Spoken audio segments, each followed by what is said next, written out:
I must not fear. Fear is the mind killer. It is the little death that brings total obliteration. I will face my fear.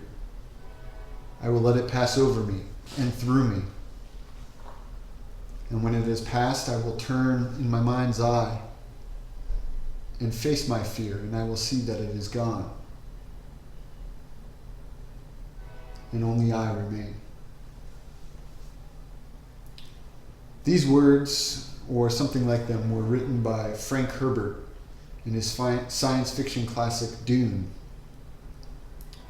Emerson in The American Scholar also talks about facing your fear, overcoming your fear. He also talks about how the power of wealth and material things is insignificant next to the power to alter ideas. Ralph Waldo Emerson in The American Scholar, guiding my path as I face my fears. In self-trust, all the virtues are comprehended. Free should the scholar be, free and brave. Free even to the definition of freedom, without any hindrance that does not arise out of his own constitution. Brave, for fear is a thing which a scholar by his very function puts behind him. Fear always springs from ignorance. It is a shame to him if his tranquillity amid dangerous times arises from the presumption that, like children and women, his is a protected class, or if he seek a temporary peace by the diversion of his thoughts from politics or vexed questions, hiding his head like an ostrich in the flowering bushes, peeping into microscopes and turning rhymes as a boy whistles to keep his courage up. So is the danger a danger still. So is the fear worse. Manlike, let him turn and face it. Let him look into its eye and search its nature, inspect its origin.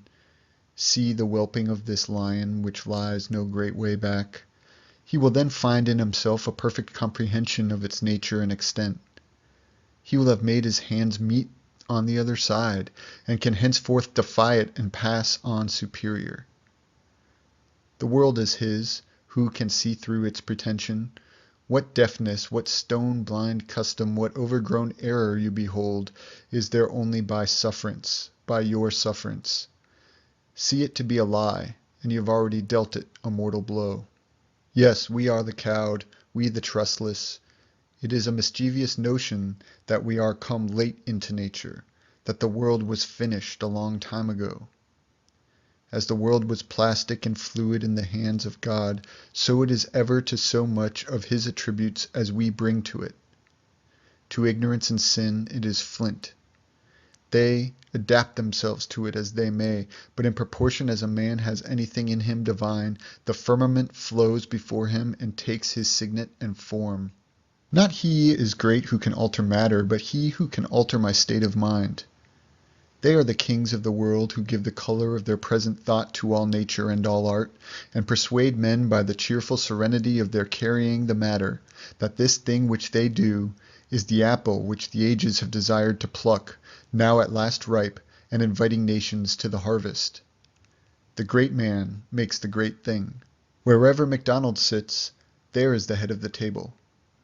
Linnaeus makes botany the most alluring of studies, and wins it from the farmer and the herb woman, Davy chemistry, and Cuvier fossils. The day is always his, who works in it with serenity and great aims. The unstable estimates of men crowd to him whose mind is filled with the truth, as the heaped waves of the Atlantic follow the moon. For this self-trust the reason is deeper than can be fathomed, darker than can be enlightened. I might not carry with me the feeling of my audience in stating my own belief, but I have already shown the ground of my hope in adverting to the doctrine that man is one. I believe man has been wronged, he has wronged himself.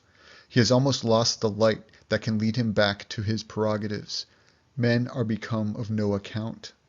Men in history, men in the world of today are bugs, are spawn, and are called the mass and the herd.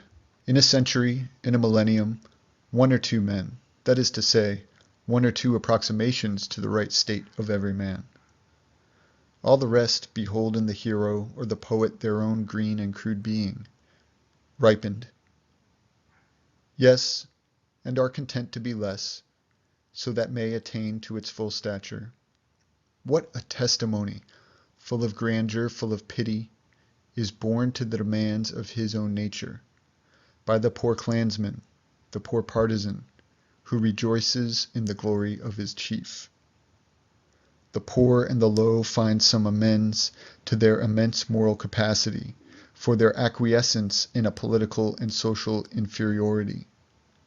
They are content to be brushed like flies from the path of a great person, so that justice shall be done by him to that common nature which it is the dearest desire of all to see enlarged and glorified.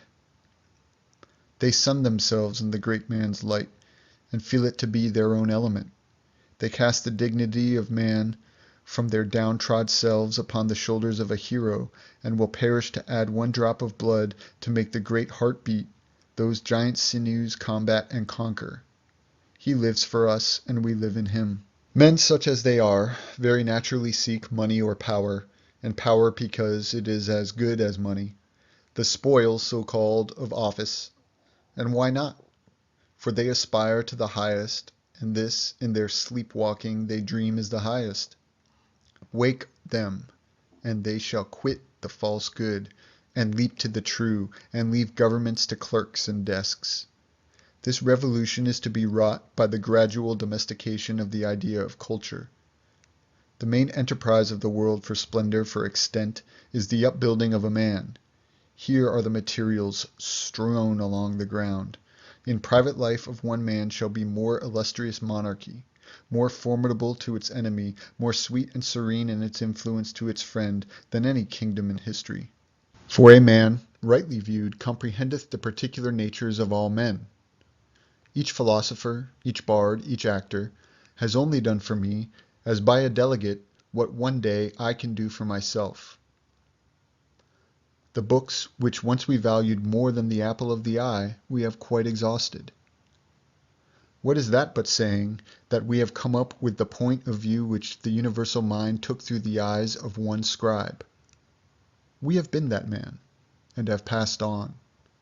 For one, then another, we drain all cisterns, and, waxing greater by all these supplies, we crave a better and more abundant food.